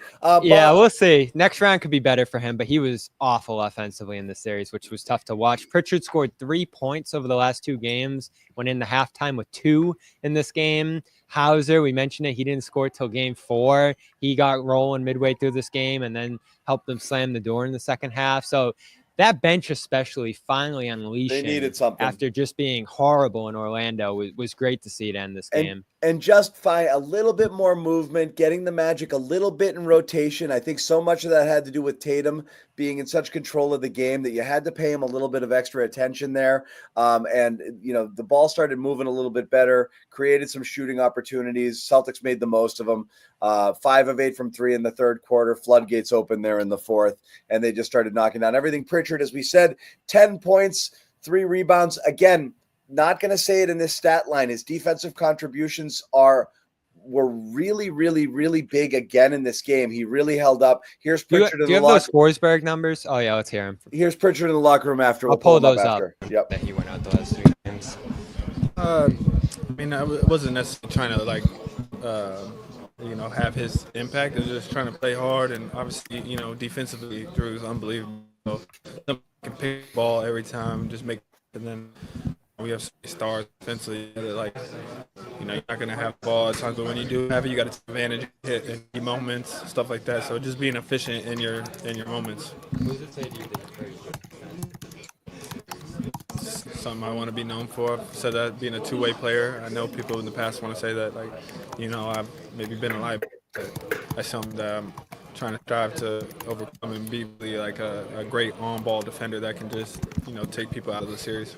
Your numbers were really good during this game, guarding Paolo and Franz. Was that something that were you focused on those matchups going into the series, knowing that they were probably going to target you a little bit? Just I probably figured they were, but I was just always where am I at my best is ball pressure. Hammering away. That's if I play them into my game, then I have the advantage. But obviously, if I let them, they catch you down to the block, they're 6'10". That's more their advantage. So if I can push the catches out and just make things tough every time, then I should be all right. And that's kind of what I strive to do, and I feel like I did a good job. Did you feel at one point that they no longer wanted to? It seemed like at one point they were not really hunting that. They stopped going to it. I think because it was just, for them, it was having to work extra just to even get down there, and even if they didn't, having to think about dribbling every time and what moves. So I think I did a good job in that area. Sure. Yeah, their game plan was just, after the first 2, was just not to let any more threes happen, and they were going to let isolations happen. So obviously we went to Orlando, and we just put the bench and stuff. We didn't get any looks for shots. Okay, that's their game plan, but eventually, water finds its level, start to make plays, and it was like an avalanche in the second half. Hard to keep the defensive intensity, when you're scoring games 3 and 4, obviously nobody wants to drop off, but would you feel like you were able to overcome that mental hurdle? For sure. Obviously you want to score, but it's just it's not possible every game with the people we have on our team. Sometimes they take that load, and so how can you make an impact? And for me, it was just every game being ball pressure and just getting into the ball, making it tough every time. So I just try to leave my impact on stuff I can control. Sometimes I can't control if I'm going to get shots or have that. I can control my effort defensively and trying to rebound. How challenging was the series, and how much do you feel like you guys can benefit from it? They're a really good team, very physical. So it was a physical challenge. I thought defensively they're probably the best team defensively we've seen at guarding the ball. So it was definitely a good challenge, very physical. So it was great. Thank you, man. Bobby brought the Razer phone out for that video, I think. My goodness. Are we on here? There he is. Hi, guys. I think the quality was fine. I think it was fine. You think it was fine? Okay. It's I think it was the I internet. think your headphones are not. That was a Noah and Bobby exclusive. Come on, you can't complain after that. What? No, it was good. Oh, it's just you two there? No. It's not you guys. I think we're having glitchy editing issues. That there's nothing wrong with that sound. We had no issues with the questions. It was a great line of questioning from both of the. Thank you so much. Really, really good. And Noah, just before you hopped on, who had the better questions? Noah did. We'll let the chat. But right It's before Noah. that, we were giving Pritchard his flowers right before we played that sound. I pulled up the number, John. 2 for 8 against. It's funny because the last 2 games you guys waited for me to talk about Pritchard, and this time you guys did it before I got on. No, but we were specifically talking about the defense, which is a question that you'd asked there as well, on how he had, played so well because they hunted him and it didn't work. And it takes a team out of its rhythm when you're trying to hunt a guy and you're not getting what you want out of the deal. We've seen it with, we saw it with Porzingis all series, and Pritchard was super effective there, but it's just generally speaking good to get something out of the bench today. Definitely will bode well heading into the next series, but there's no way, as Pritchard just said there, calling Orlando the best team they've played all year, and they did play OKC twice in terms of being able to defending, did he say that? I didn't even hear that in real time. Best on the ball, best team in terms of defending the ball. I mean, you could see it. The way they attached to the Celtics ball handlers, played up, and prevented them from getting any space on their threes, especially, was just out of this world. And you go up and down that lineup. I know there's some guys you think of as great defenders there, but I think it's just the team and the intensity and the philosophies that they have as a defense that allows each of those guys to just play up to another level. This was so impressive, not only because of those individual efforts, but just the way they bogged down every game. I said it to Corrales, who sat next to me during the game. I turned and said, every second of every game, almost up until the second half, has been played to the Magic style. Like, it was crazy how they took the Celtics out of their game for every single minute leading up to that. I think the big difference between the Magic and almost every other team in the league is that they have no weak points defensively. Like, Cleveland has a good defense, but you have two guys you can hunt all the time. And the Celtics, that's their whole offensive philosophy, right? Is go at the guy that can defend. And they never had a weakness on the floor. Cole Anthony got there, but that was he barely played though. And so I think that's kind of where the league is heading though. It's now about like teams' weakest links because everybody is trying to exploit those mismatches. And that's why, like, if the Magic acquired some star player that doesn't defend, like, this whole thing would kind of change. So they can't do that. They have you know what I was starting to think about yesterday? I said it on the pod. Yeah, they may actually score. Could you imagine? I thought about Drew, but that doesn't work. Could you imagine Giannis on this team? Yeah, they would be really good. I think we got to start to think about that. So you guys think if a team just added Giannis, they'd be they good? Can't. Yeah. I think I just think they need. Whoa. Come on. This is not my take. So just adding one of the three. I'm ready to not talk about. Well, think about how he fits with that style, crashing into people, defending, not shooting at all. Though. They don't want Drew Holiday would be perfect for this team. He would, but I don't think that works. I was looking at that the other day. You know what the chat's going to do with that comment, right? What? No one wants to trade say Drew. Drew Holiday's gonna. You just can't do that. You guys suck. It's not you guys. Don't look at me. Those guys. I can't see the chat right now, so I can't. I don't know what's happening. Oh, it's good that you can. The reason we talked to Peyton was because Noah asked a great question pregame about Drew, who was missing the last 3 games here. I want to see what the number was with him off the floor to end the series, but the Celtics were way worse with Drew out of the series over the last 3 games here. And unprompted, Jamal Mosley said Pritchard has filled his shoes. He's been defending. He's been doing the Drew thing. And even though he only had, 3 points over the last 2 games going into this one, he went right to Pritchard and was like, this guy's awesome. Yeah, and honestly, I loved covering Jamal Mosley, by the way. I think that he's just a straight shooter and was willing to I didn't agree at first, but I got there today. Yes. But one of the things that was interesting, he said, like, it's majorly different. That was what he said when I asked him how different it is to prepare for this team without Drew Holiday. And I listened to some of the Orlando reporters, like, they viewed his absence as like a massive inflection point in this series. And so I don't know. We didn't get a ton on Drew today. You asked Joe before the game. He didn't say much, but you needed somebody to fill that void, and he's not Drew Holiday defensively. He's never going to be Drew Holiday defensively, but he's a lot better than he was 2 years ago, and that might have been the difference in this series. And I love Pritchard saying, "Yeah, I'm not Drew." The thing you mentioned. Al too. Al was like, he's not Drew. Yeah. You can't. The Magic rely on this level of defense to be the Magic. Because if you bring in somebody else who's a shooter and all of a sudden you can hunt mismatches there, and that's just how they have to play to have their identity. It's again the magic of what makes the Celtics who they are is you have all of these guys who can defend and are such versatile defenders while also being offensive. It's basically been like Danny and Brad's dream finally come to fruition over this time. Athletic, switchable, positionless. Like I forget which broadcast it was that they were just gushing over the Celtics, like subbing out Pritchard for Cornette. And it's like, it's so weird that they'll do that. Like they're subbing out a 6-foot guy for a 7'2" guy and just playing that way now. And, just their ability to do that. And most teams just can't do that at all. I like and that the Celtics move. I like that move coming out of half. Yeah. And the Celtics are such a team that, again, you you can't have any more than a single defensive weakness out there on the court at any given time because they'll just eat you alive.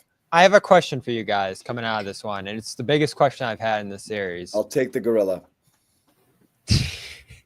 Me too. Do you know about that? Yes. Do you feel better? It's like about this is the last friggin' year I'm doing this podcast. Yeah, she's done. She wishes they lost in the series. No, I don't wish they lost. I wish She's they had won that in expression 5. on her face for a while. Yeah, what's the question, Bobby?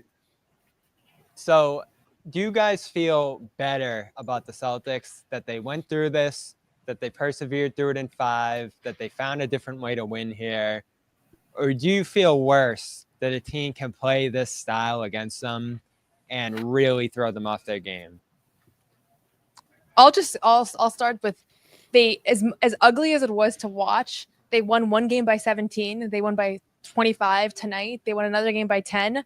Like, it wasn't as bad as it looked. Like, it looked ugly, but The offense was bad. the offense was bad, but it doesn't really matter because that's, their offense wasn't terrible. It was the pace was so bad, but their points per possession were not terrible. And what Joe pointed out when I asked him about it post game was their drive rates were way up and their free throw rate was way up. So it was just different and it was way less fun to watch. Like, I like when they shoot threes and guys are running off picks. So does Al. Right. Al does. Yeah, Al was funny there. But so I actually think as much as it felt like they didn't have like a great control of the series. If you look across the league, they had one of the best net ratings of all the teams that played in the first round. I'd give credit to the defense, though. And I don't know. How do you guys feel about that?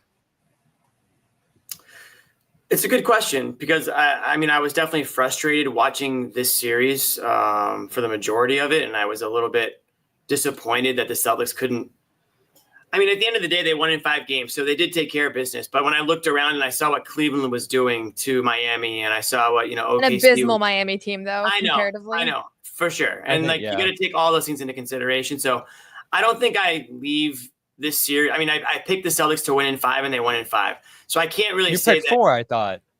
I did pick 4. You're right. So in that I sense, tried to change it. No, I forgot. I did pick 4. I thought the Celtics should have swept them, and I've already admitted that the Magic were a tougher opponent than I gave them credit for. But at the end of the day, the Celtics won in 5. As Noah pointed out, 2 of those games were basically blowouts, game 1 and game 5, right?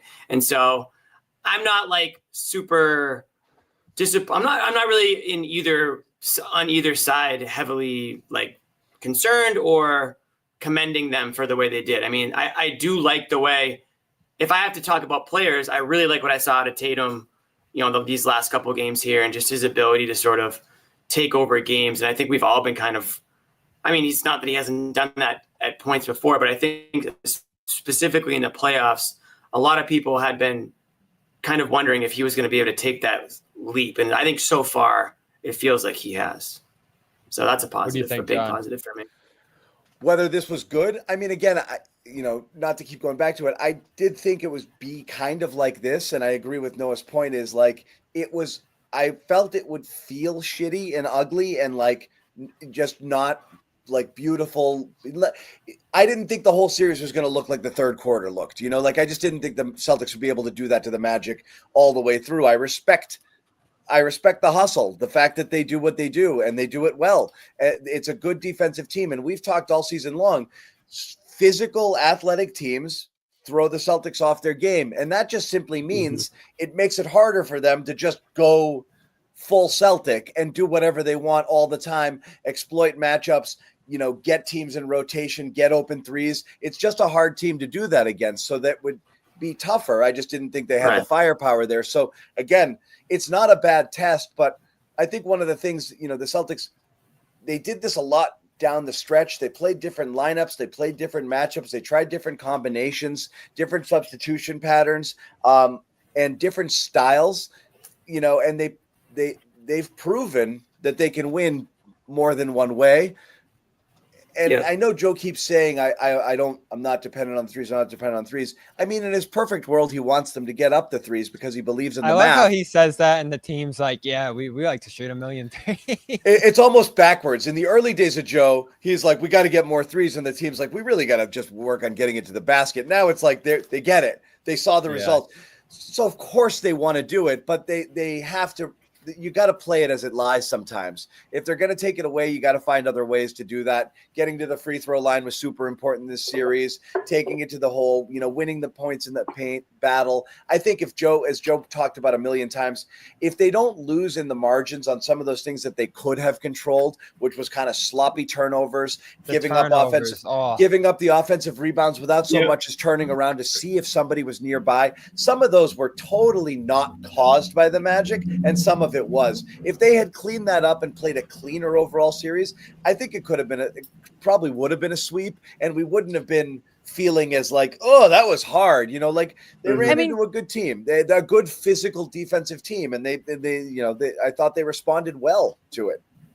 If they don't have an 11-point third quarter in game 3, they sweep this team. They had an abysmal quarter where they made it over 21 times. Yeah, but even still, they outscored the Magic by double digits 2 out of those 4 quarters. So even that disastrous game 3, they lose by 2. They have a chance to win it at the buzzer, and that's what they did so many things wrong in that game. So again, like sometimes it feels so bad in the moment. Like we talk about that Indiana series, felt like they should have lost like 3 of those 4 games, but ultimately you get judged by whether you're able to come away with wins. And yeah, I think that it kind of did remind me. One of the Magic reporters was asking me if this was like the hardest team they've played in the last 2 seasons. And they kind of reminded me of Indiana, obviously completely opposite, different styles of play, but just the way where it felt like the Celtics were in tough moments, tough situations, but ultimately they just kept coming away with wins. I think it was the hardest series. Like Indiana, it takes you out of your rhythm. It's kind of wild. Yeah, it's pressure. Indiana puts pressure on you a different way. The Magic put pressure on you defensively. But it was so easy to score on them.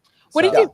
I'm assuming you guys talked a bunch about Tatum and Brown, but I'm curious now that we saw 5 games, what you guys thought of Jalen in this series, because there was a lot to. I said, look, I tweeted it early. He looked as bad as he's looked. He was a statue in the Franz Wagner drive by. I was like, get him off the floor. Was killing them. Yeah. No, but I mean, one time he just watched Wagner walk by and he was like looking for help. He gave up instantly one time. Didn't even engage defensively and was standing. And then he dunked and the whole game shifted after that. It was weird. And then and then exactly, I was like, he was a totally different person. But Jalen said it in the podium. Like I felt totally different in the second half. So this tale of 2 halves, or what it takes for him to kind of work his way into it, is weird, right? Because like, you would think I wouldn't expect him to start slow. I would expect maybe as the game wore on, he'd start feeling it in his knee and this and that, but it's gone the opposite. Well, he has to sit, and I've been talking about this all year. He sits out 6 minutes in, and it's like a big roadblock in the middle of the first quarter. I always feel like that's killed them. It's tough to take that full first away from Tatum with what he's doing with it, but it doesn't help Jalen. I think it must be like a stiffness thing in a sense. Again, we have no information about his knee injury, but because I hate asking those kind of like logistical questions, but I had to ask him that post game about why he's looked both of the last second halves. Like he looked so much better than the first half where it just looked like a different player, like John said. But I think in totality, like if you look at his numbers for the series, he was way more efficient than he was during the regular season. So I don't know what it's going to come out to after this game, but he's shooting like 43% from 3, 90% from the line. He's playing the post. I thought he was instrumental in getting Paolo in foul trouble in this game and pushing the pace and stuff. So it's like he's had these moments where he just has not looked healthy and has looked like a statue a little bit. But I think you have to think he had a good series here. That's what I was curious. He's close enough to the Jalen we know, I think, to feel. Or even if he's not, though. But it's like, I don't think he's really that close to the Jalen we know, but he's still been really impactful. In terms of productivity. Yeah, maybe in terms of the output. Yeah, he doesn't look like Jalen, but he's been productive, and he's sitting, the short, mid-range there. I think that was important for him in this series. Tatum got there as well. So it's good to know that they have that in their bag, too, because that area was available to them in this one, and they took it. And both those guys, again, they need to beat their one-on-one matchups because that's how the Magic guarded them. And they were both able to do it more often than not in the series. But, to my question, the Jalen stuff and him ending up back on the injury report, I still don't really know what that means after he wasn't on it in game 2. Being on there the last 3 games, not looking like himself at times, the holiday stuff, and who knows how long he's going to be out. We have zero information on him. He's been ruled out a couple of games in a row, a day ahead of that game. And then even Tatum's wrist, if that, continues to bother him throughout the playoffs coming out of this series, I feel better about the way they responded to what the Magic did against them, knowing that they can actually persevere through that and win different ways. But it did bother them to the degree, and it did beat them up to the degree that I do feel worse when we get to that big point in the future we've been talking about all year where the Thunder can do this a million times better than the Magic can and score and do it with depth. That's the whole I feel ball better game. about the Thunder coming out of this series. The whole ball game is just simply, first of all, the Warriors are going to do us a favor and beat the Thunder in the conference finals, and then you get a full redemption arc and a better trip. I would love that. And a much better Celtic and Warriors finals would be the most fun thing ever. I was a big Curry fan. Give it to me. Give it to me there. Look, it's all about margin for error. It always was. Everybody who's mad about like the Jalen talk, it just simply Jalen not being 100% gives you against really competitive teams that you have less margin for error could tip the series. It's that simple. Like, can you still win? Yes. Is it harder? Yes. And when you're playing better teams, it's not great. And again, I don't know how you can be a Jaylen Brown fan, talk about his impact, winning conference finals MVP and finals MVP, arguably being your best player in the playoffs, and then say it's no big deal that he's hurt. Like, you can't do both of those Have people things. said that? Meaning, like, just don't worry about Jalen. He's fine. Like, Don't talk about it. Yeah. Don't talk. If he's less, if at his best, he was the best player in a finals winning team, and he's less than his best now. Yeah, it matters. Like, of course it matters. And if they don't win because Brown isn't himself, everyone will be like, well, if we had a healthy Brown, we would have won. So yeah, it just matters because it gives you less margin for error. That's all. I think Doesn't when they mean get you to the can't late win. stages, Of course you can win. Yeah. I think given that it's going to be isn't tonight?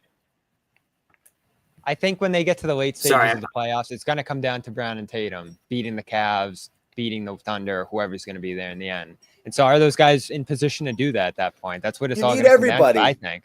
Yeah, you need everybody, but I think it's going to be more on them this year. Like, But they you got can a catch great. breaks. You could. You can What were you catch saying, breaks. Jimmy?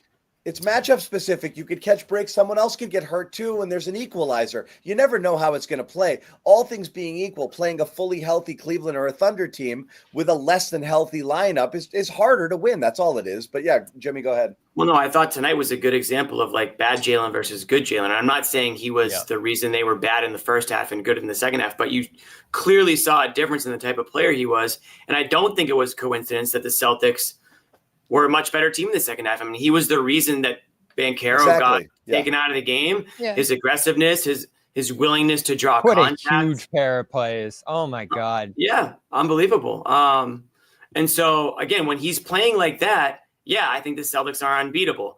When he's 50% or when he's, coming back and his knee is stiff or whatever it's going on, and, he's not the Jaylen Brown that we know he can be, I'm not saying that they're going to lose because of him, but they become much more susceptible. And Bobby, to your point, I think you said it if best. it's going to hang more on those two players, then certainly he needs to be healthy for that run. I think you said it best. It's the defense. What kind of defense are you getting from him? Yeah, but I brought this up because I was genuinely curious for your guys' opinions, but I also felt like despite the fact that it was very clear, especially in the last 3 games and in the first halves in the last 2 games, that he was not himself.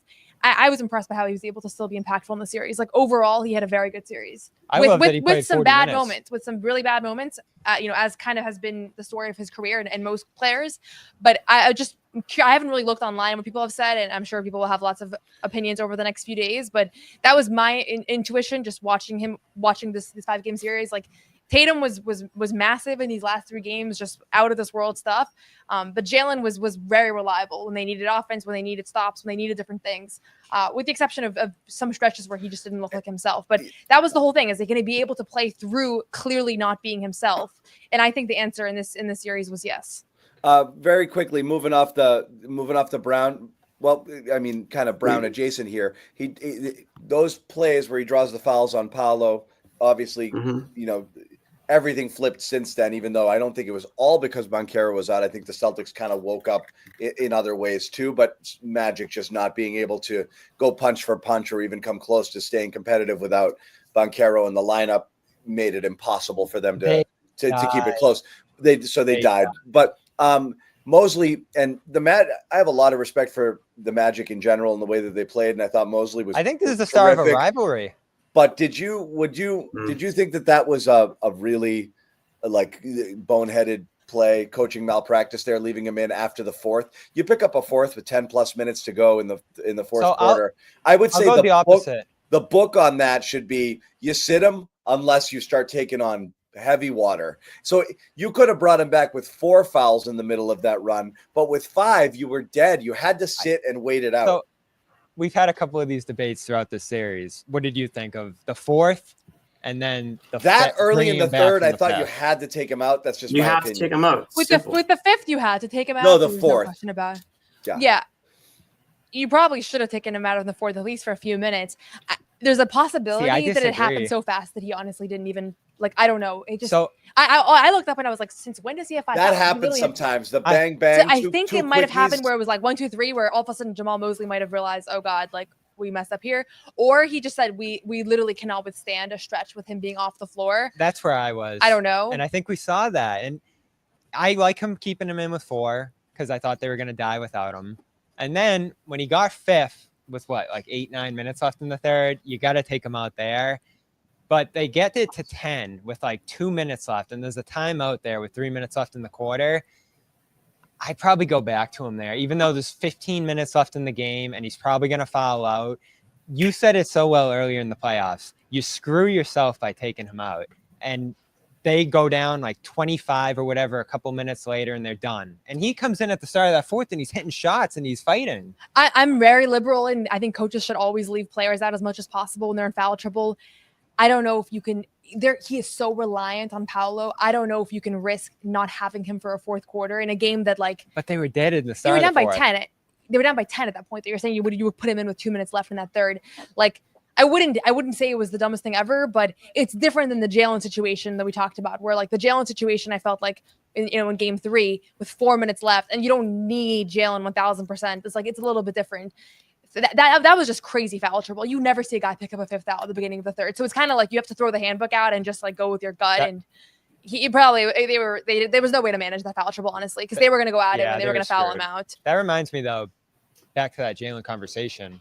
That game 3, more than anything, I thought showed how important he is. Him not being out there with the foul trouble and then them struggling to get to the finish line there without him. So there were a couple of interesting moments in the series like that. Even the Porzingis stuff, I thought him coming back into that game 4 late was a big move by Joe there. Tough coaching decision. You're right. Mosley was probably in an impossible spot there with Paolo, and it's a killer because I want to see the series play out. And there's probably no other team in the playoffs right now that needs their star player on the floor as much as the Magic do. Without Paolo, they have no chance here. And they just don't have the pieces around him. So that's kind of why it was It is a killer because I love the way he played in the series, the weight that was on his shoulders, and he just carried it game in and game out. I didn't hear from him tonight, but it probably was devastating for him to not be able to play in that second half and for them to not realistically be able to stay in that game. Guys, a couple things we want to rifle through. Sorry, before we close it, because I'm way behind on super chats here. We want to get through some of these things here.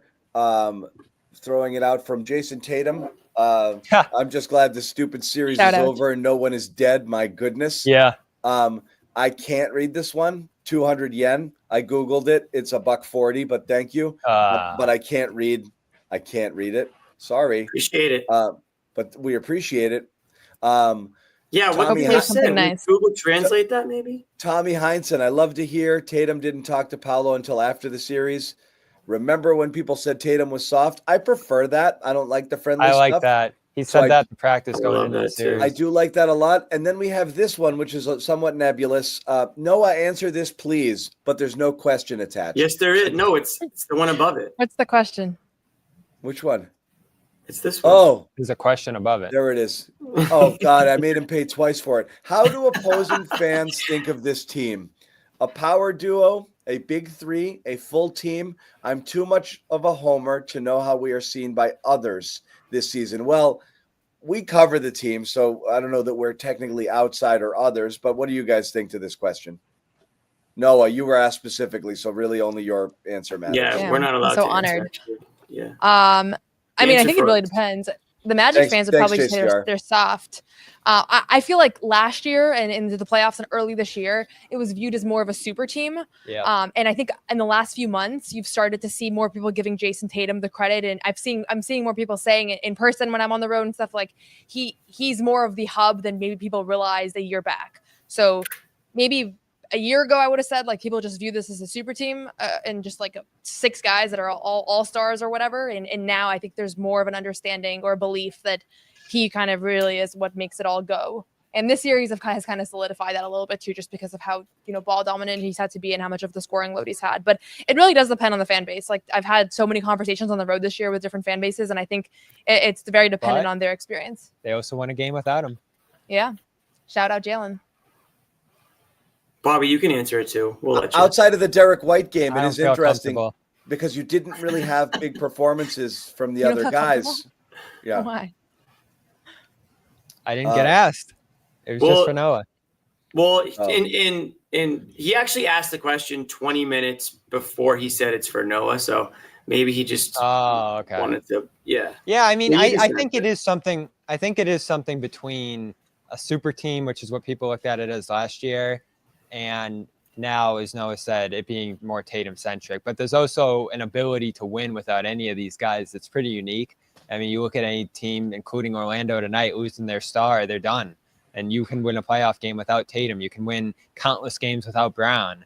You can win without Porzingis for an entire postseason. But you can't win without Derek White historically. Yeah. So this is Derek White's team. Yeah. So the answer is it's all of the above. And the reality is they're so well coached too. I think you'd start to realize that. The answer is all of the above. One of the best coaches. You have the combination of arguably the best duo in the NBA, but also a separation between that duo where you arguably have one of those guys being a top 5 player in the NBA. So you can say it's all Tatum's team, but you have him and Jalen together, you would put them up against any duo in the league. But then you look at the top 6 in the supporting cast and say, well, those guys alone are good enough. So it's actually all of it.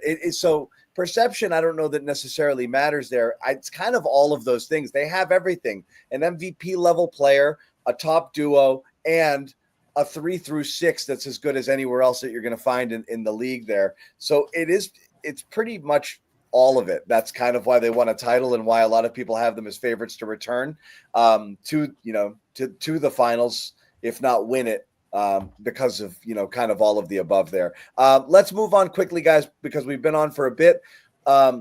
Detroit wins. Game 5, pushes things a little bit further. Yeah. Detroit. Come on, Sherrod. Too soon, Bobby. Too soon.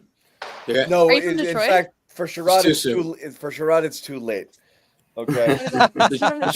Detroit's got to make the comeback official. So it should I know be. You covered the Pistons. Come on. Those are his roots. God, no. You've been on the show do your for a long homework. time. Nobody ever teaches me anything. Oh my God. We got to get lunch. So we're bad mentors, and Yes, you don't know you're what on Sherrod LinkedIn. did. Anyone else you want to take a swipe at? I'll come up with something for Ginny, but I need a few minutes. Yeah, you can take your time. You don't have to. Who do you guys do you have a preference? And again, Detroit. I hate these questions because it Detroit. really New York. shouldn't matter. If So you're a championship here's my thing team, about the Knicks. It doesn't matter, but we want to go to New York because it's a better city. We want to go to New York. And it's cheaper. The hype around that series, the buzz around that series. I mean, we'll have Knicks fans up in the chat. Like the excitement around it, especially Boston, leading up New to it, York? is Come being on, John. unmatched. Oh my God, I was dreaming of it last year and our dream got crushed. So I'll take it. But man, when it starts, you're going to go, oh, they can't compete. And I would pick the Celtics 4-0 over the Knicks. And I'd have no hesitation. Oh, damn, Bobby. So People will not recognize you. Okay. I actually think the Pistons would play the Celtics better than the Knicks would. I think the Pistons can do to the Celtics what the Magic just did to the Celtics.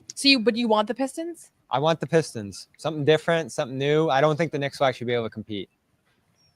Wow. I don't necessarily. I don't. Okay, sure. You go. No, I'm taking Detroit just because I just think Detroit is a team that is a little. They're better built. I think There'll be more fights, Sherrod. There'll be more like hard fouls. It'll be just like this one. I enjoyed this series a lot. I don't need another one of these series. Boston, New York. Come on, let's do this. Say no more. You want to watch a sweep? So logistically, we're New York would be a lot overthinking better. it. We're overthinking it. It's the Knicks, it's MSG, it's Celtics Knicks, it's history, it's East Coast basketball, it's all these awesome things. Like, but it's overrated, John. They can't compete. They can't lay a finger on the Celtics. First of all, I think they can compete. This Just sweep because stuff during is- the regular season they didn't. Just because in the regular season they didn't. Historically, a lot of times those regular season sweeps do not carry over perfectly. Well, yeah, to the let's see how playoffs. healthy Plus the you had Right. two- Second of all, I don't know. I mean, some of the late game moments that Jalen Brunson and Karl Anthony Towns and Mikal Bridges have had, especially in that game 4, like that's a team that's competitive. And Detroit has been awesome all year, and still New York has a lead in the series for a reason. So I don't think it's going to be as easy as you think. I do think they're a good match for Boston, and we saw that. And I keep thinking about the pick and roll defense of Jalen Brunson and Karl Anthony Towns, and what a relief that'll be compared to what they've been facing in Orlando. Oh, the but series is gonna be I so think you're much underrating them easier. a little bit. Like a sweep coming from you is like, it's like making me stressed out. I feel like you're jinxing everybody. You think I'm always wrong? No, I didn't say that. You said that. Those are your words, Bobby. Bobby, Those were not my words. They don't you can call him. rewind that and watch. They don't call him Bobby. Noah's Bad always Takes for right. nothing. I'm Yeah. always wrong. I didn't say these are both all your words. Bobby texted me in the middle of the game. You're always right. I was quoting Unprompted. you from earlier. Oh yeah. Yeah, what was that in response to? What was he talking about in that moment? Just the Celtics winning in 5, I think. Or just I think she said to me earlier she's only been wrong about 2 things all year. I can't imagine that's right, but I'll take her word for it. I did say that. We'll let that slide. I'm with John. I want to see Celtics Knicks. I don't think it'll be a sweep, but I actually do agree with you guys that I think the Pistons could be a harder matchup because of their style of play. They're young, up and coming. They're physical. They've got a lot of swagger to them right now. Right? I feel like the Knicks. Great. The Knicks are the Knicks. They lost a little bit of their identity, I think, and I think East Coast basketball, John. What about Pistons Celtics? You grew up through that. Come on. I like that. I grew up through all of it. I grew up through St. Louis Hawks. Bob Pettit. I've seen them play the Celtic Lakers. City in 2 was I'm cities. excited for you to lock in the sweep, though. Celtic City was People are memory gonna love lane. I'm going to say this. I think Celtics The Knicks is going to be a Philadelphia better Warriors. ticket. Like, Do they still play? Go You were ahead. at Wilts ratings 100, wise right? and The Fort Wayne just like Pistons, MSG and all that. My goodness. I do think that we would end up hating the Pistons if the Celtics played the Pistons. I Oh think my that there God, would it'd be be a this lot of series that. all over again. Oh Yeah. my God, beef So stew. I'm cool with either In the one. league, they're so showboaty too. Yeah, What would be your prediction for Pistons in that case? 6. Okay. If No, the I'd have to other look team at can it. I play don't know. defense, it's 6. If they can't, it's 4. That's Bobby's playbook. Yeah. I'm a defense guy, so watching Rockets Warriors, which is another thing me and Noah agreed about, has broken my heart. What in did many we both ways. predict for that series? You had Warriors in 6. I had Rockets in 7, which is still alive. Okay. Yeah. I'm on Warriors too. Yeah. All right. So they get the winner there. We don't know when that's going to be. Do you think they'll announce the tentative coming up? Like, either I the think Knicks, Knicks game if 7. the Knicks win Thursday, it'll probably start Saturday with Well, a they long do. layoff So toward game Knicks 2. play game 7 Saturday or game 1 Saturday. Is that how you see it? Yep. Okay. Yep. So that's what we're looking at. So it's going to be a little bit of time before we do one. But as we've done before, should the Knicks win or should we have an opponent declared before then, we'll do a preview show. So we will do some more content between now and then, but we get a little break here. We don't have to go back to Orlando, which is nice. So we'll let you know when we have our next Garden Report. But of course, you can subscribe to our YouTube channel and turn on your notifications. You'll be notified every time we go live or a new video drops. That's the way to go. Celtics move on to round 2 to take on the winner of the Knicks and Pistons. Those guys play again Thursday. Thursday is game 6. If the Knicks win, maybe we'll pop up and we'll do a little preview for you. So we'll let you know about that. Final thoughts, guys, before we wrap it? I had a lot of fun. This is one of the more memorable series I've covered, and I'm hoping this is the start of something between these two teams because it's obviously a little bit of history now. Paolo's awesome. I mean, that guy's just one of my favorite players in the league, and what he did here is really cool. I know the Celtics fans from all the comments, too, really like him. They don't like anyone else on this team, but they like him. And the way the Celtics rose to the occasion against massive resistance was really impressive. This thing was awesome, and thank God we got this over the Miami 60-point wins and Hawks being uncompetitive. This was the series you wanted to see, and I think everybody enjoyed it outside of the bruises and injuries. Good win. My only other thought is that, oh, go ahead. I was just going to say good win, good to move on, but make no mistake about it, Orlando's coming. They're 1 or 2 players away from being really in that top tier of teams in the East. Well, we talked. I'm not going to hijack your thought there, Bobby, but let's just say the people that drafted Giannis are the folks in the front office in Orlando, which I mentioned earlier. So it's not that big a stretch to think about them pairing up. But would you offer Paolo for Giannis? No, Who's not doing superstar swaps? It's so annoying. Yeah, no, and also the Magic are missing 2 good players. I thought the Magic were a top 4 seed when the season began. Yeah. I really did. So again, last year, So I thought that they were going to be in that mix there. We did want to put this up here because someone put the hard work into it. Yeah. Bye, Orlando. Oh man, we Cancun. 1, 2, 3. There's KCP. Yeah. I do want to give, so Noah mentioned it, Mosley, how great he was to cover in the series. I do want to give him a shout out. He was very nice to us throughout this series and really courteous and appreciated the coverage and all that and gave some great answers, I thought, throughout. And he fist bumps all the Magic reporters after every press conference. Just like Joe. It was just shocking to see. It was the opposite. When I saw that, I was like, what am I looking at? If Joe ever gave us a fist bump, I think we'd think he was sick or something. It is funny. It would be a fist to the face more than likely. Yeah, exactly. Yeah, it would not be a bump. It would not be a fist bump. It's funny only knowing what you know and not realizing like that's not the only way to do it. Because there's probably people that are like, I guess the coach just is mean to you, huh? Like, no, they're not all like that. No, I'm pretty aware that Joe was not your average coach. Yeah. Because we hear from the other coaches before every game. It's just in these series you can feel it more because I think everybody gets a little more uptight. It is always playoffs and going to the other coach, no matter who it is always the biggest sigh of relief in the world. I'm sorry, Joe, but sometimes it's a little boring though. Some of them are a little boring. At least they'll talk. But yeah, they'll talk. At least they'll say words. Yeah. Yeah, he says words, Bobby. He just doesn't say the words you want to hear. Yeah. You're right. That is true. Yeah. My only other final thought was going to be that Al Horford is like frozen in time. Series. Just like it's not even. I don't even have like much to say about it anymore. It just feels like it's just he's just the most reliable guy at this point. Like you just know what to expect. He's going to hit those shots. He's going to hold his own defensively, even though other teams don't think he's going to. He's dependable. He's there for every game. Like it's just year after year, it feels like the same thing. But every time it feels like maybe this is the year where it's not going to be that case. Like he's going to have the exact same playoff run he had last year, I think. Oh my God, the scuffles and just how mad he got about everything in the series and how personally he took it. He's it like was Papa awesome. Bear. Yeah. I Yeah. love that. He was great. He was great. And I mean, we didn't get into it. I love it huge, too. but, No like, retirement questions for Horford, right?